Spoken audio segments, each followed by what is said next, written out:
So, how would the men in the here today think about how they could make sure as they're moving up through the ladder, change some of that structure? I mean, we're seeing it at the broader level, aren't we? Government House, even. So, how do we change these cultural norms that are so embedded and have been there for so long? I think it's a really difficult situation because it is it like I feel like even the application process, it's embedded in the application process. When you look at speaking from the radiation college, like when you're going through the interview structure, you have your CV, you have a set of structure, like there's a very structured approach, and that's what you're judging that person on. From in terms of, and this is all the things that are written down, but I mean, in terms of the gender side of things, it's difficult because a lot of people it's all under the surface. Most of the time, it's a lot of the things happen under the surface. I think things are also generational. I find that even in just in our meetings, like when we're standing around talking at the meetings, lots of comments come out which are just not appropriate, but they don't know who's listening. They don't know. So for myself, like, when they're talking about jobs, they think things like maternity leave or paternity leave and things like that.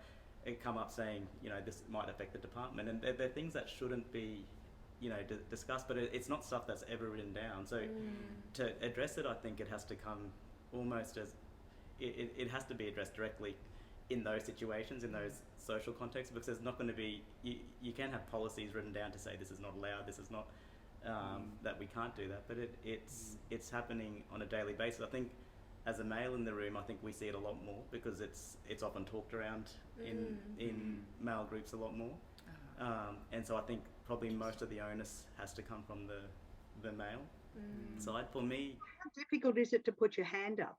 And perhaps, I mean, it's like whistleblowing, isn't it? When you're going changing a culture is virtually like whistleblowing, but yes, and that's hard, isn't it? You're there to get on with the job and your career, and suddenly you're thrown into this quagmire.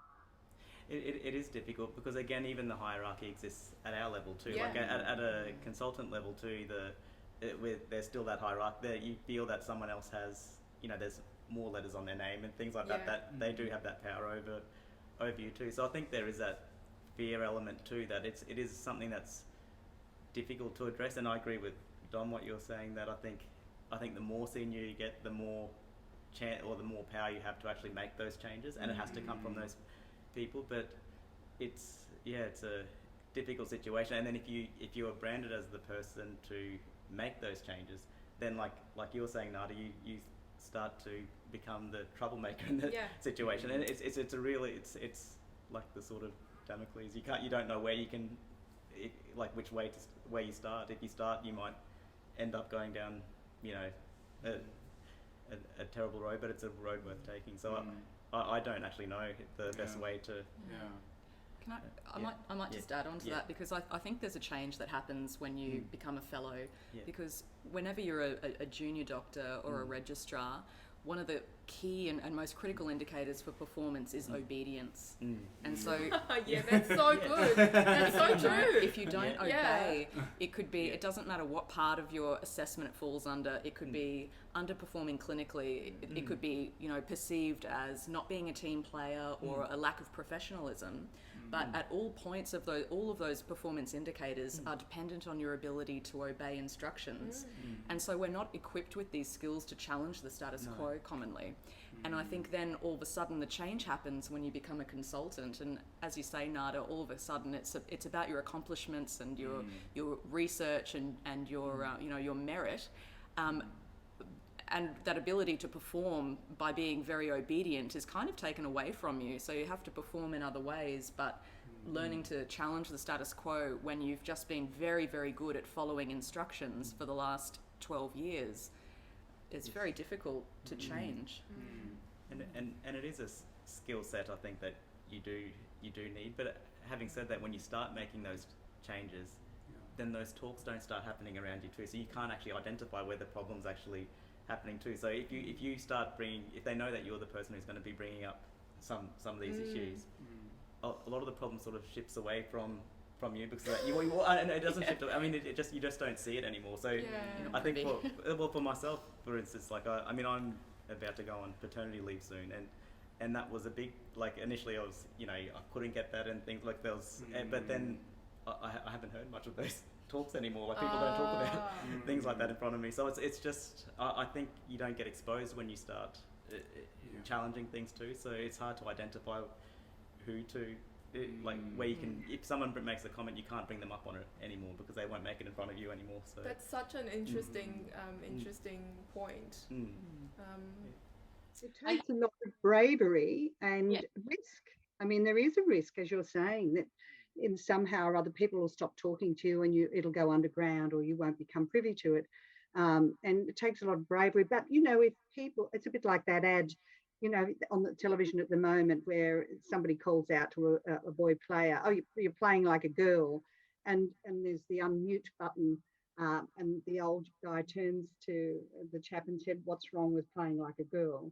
So I don't know if any of you have seen that ad, but it's starting to create awareness, isn't it? I think that slow stirring of the pot of awareness and people speaking up, even about seeing that ad or other things that might start to reduce the power base at the top that gets away with this sort of abuse. I think it's interesting, the concept of changing the power, because I totally agree with you. I think one of the problems in medicine is the concept of tenure, and the concept of seniority equals leadership. In most departments, the oldest person who's been there the longest is the head of the department or the leader.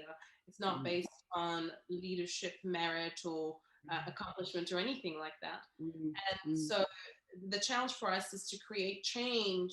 We have to wait for people to leave or to retire. The job creation is not there in our industry. So there's a set number of jobs, and to add a new position is almost impossible in the public health sector. So tenure means that there's very little turnover of faces, of people, of backgrounds, and it almost requires either a policy change or drastic disruption to create change. So what we're seeing in Parliament House is this disruptive, shake-up. And in medicine, you need one of those incidences every so often. And unfortunately, it's usually someone who's suicided. And then it creates this, anxiety about, are we looking after our doctors? And that's momentarily, fades. It's not come with policy change. It doesn't come with the power to institute change. Sexual assault is not something that even shakes anything up in medicine, right? Like, we know it happens. We've all been exposed to it. Unfortunately, moral courage is extremely difficult in the hierarchical structure we work in. It's almost impossible because you're set up to fail if you are someone who has moral courage. Your supervisor is the person who holds your career and your livelihood in their hands. And this is not a structure that is seen in the corporate environment anymore. Right? And so in medicine, it's so entrenched that that person you see every day with one pen stroke can destroy you. It's impossible to overcome that hierarchical structure. Now, we all want to think that, doctors are people who want to do good, and for the most part, that is true. But we're also people, and there are people who are malicious in our profession, just like anywhere else in the world. So as junior doctors, we have to be very wary. We're very careful what we do. We subscribe to obedience to survive. And as senior clinicians, I am sorry to say it's still, although I'm empowered by my tenure to be more open in saying what I think, there are still consequences for what I say that I have to be cautious about. And that power dynamic and that power structure doesn't disappear. But I'm hopeful that as society and culture evolves, as we see shakeups like this in Parliament House and outside of medicine, that will translate into some change within medicine. I don't know how that happens, but I'm hopeful. Yeah, I think it's really important to empower the junior people to speak up, because that's half the problem. People don't feel like there's anyone out there who will listen to their problems, and as doctors, I think we're conditioned to think talking about our problems is a sign of failure. And we're all perfectionists. We don't want to. We don't want people to think that we're failures, so then we don't. Silent. And so, such an important topic. But one of the things that I recently heard around good bosses and good mentors is that your the best currency or the most valuable currency is time. You know, when you spend time to get to know the people you work with, your junior staff, they feel valued and they will talk to you. And so it doesn't matter how busy we are. I think each one of us have to set time to talk and engage with our colleagues. Because I personally think that loneliness in physicians is a real problem. And you know, we're all nodding here because we know this to be true.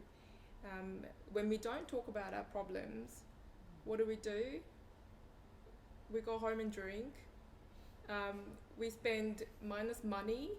We do all these sort of things to get instant gratification, but it doesn't actually solve anything.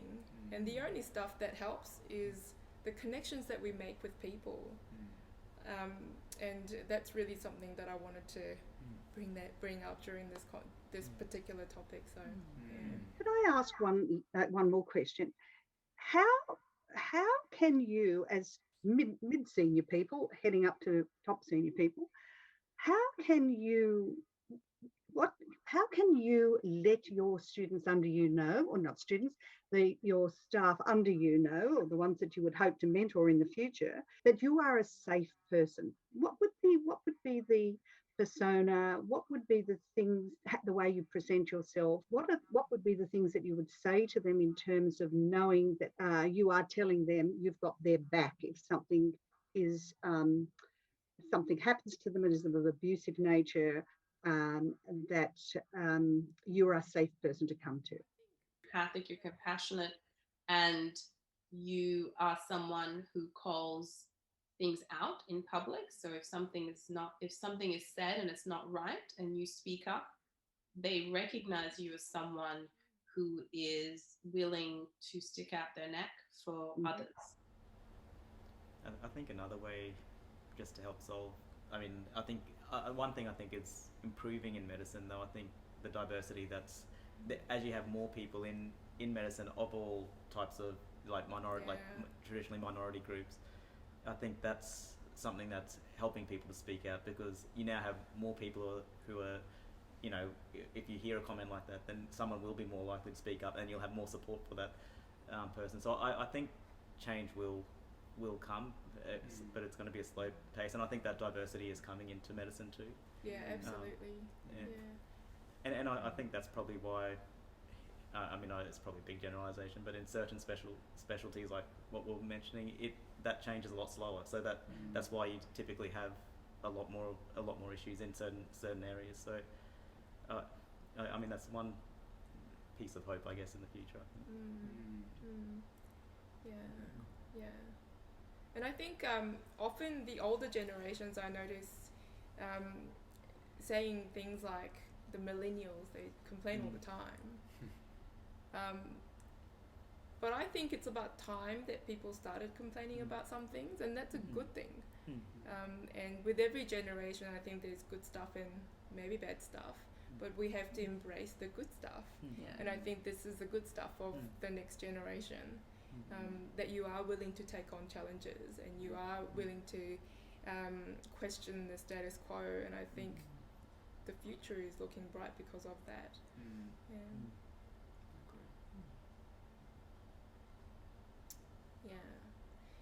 So I don't know if we've got time to do the case discussion. Might hold it over. Yeah, we might. We did have a case to discuss. Do you guys have 15 minutes to do it, or are we sort of running out of time? Yes, except your Zoom is going to run out in 6 minutes and 45 seconds. And it's very hard to hear the panel. Okay. We could do a speed round if you'd like. Yeah. we could do a I was just thinking, I've got a different case that popped into my mind when we were talking about what makes a bad boss. Yeah. We want to do so maybe if we could do like what is it called? You know, just kind of dot points, like 30 seconds each. Okay, so we'll call this session Vibers. So this is based on a true story that happened to me.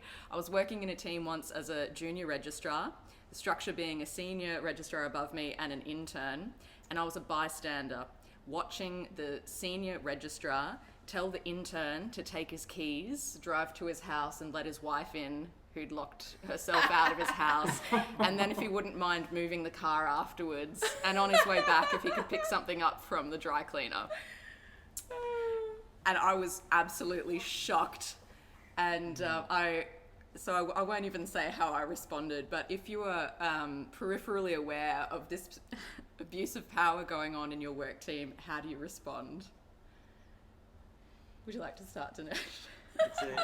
Again, it depends on that power differential, but I think that's completely inappropriate. I'd probably say that to the person directly, and I think at whatever level I would be at, I'd probably say that to the fellow or whoever, like that senior person doing that, because I think it's just completely inappropriate. So I don't know what else. Yet it happens. Yeah. How about you, Nada? Whoa. You know what kind of person I am, Dom, I don't know. I would have been able to keep a tight lip on that. But, you know, in that circumstance, it's very hard not to be completely just gobsmacked. And sometimes I've been in experiences where my mouth just drops and I don't know what to say. And I'm just kind of stunned in silence, which is very difficult for me to be stunned in silence. And, you know, I would probably say, you know what, I'll cover you. Being the middle person, I'll cover you. You can go let your wife out. I got this. It's fine. You know, take the hour. I'll look after the patients. I mean, that's just unreasonable to expect that you could delegate that kind of work to someone who's junior to you. And, you know, I would probably feed it back to someone senior and say, look, that person clearly has a lot of pressure and is a bit stressed, and felt they had to delegate that work to someone junior, which I think is inappropriate. You know, how that's said is a whole other thing, but yes, you gotta call that stuff out. It's also a reflection, isn't it, of the demands that are on. And I'm sitting here thinking, I think I can remember a situation like that as the wife.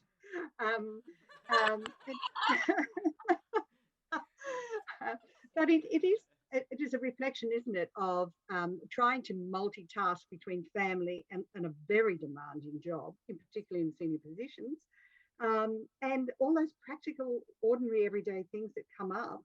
You know, the wife saying, "But I've locked myself out, and you've only got the other set. You've got the other set of keys." You know, I mean, I suppose he could have put them in a taxi, but it's the moment of thinking, isn't it, and trying to come up with a problem-solving situation without being too judgmental of the person.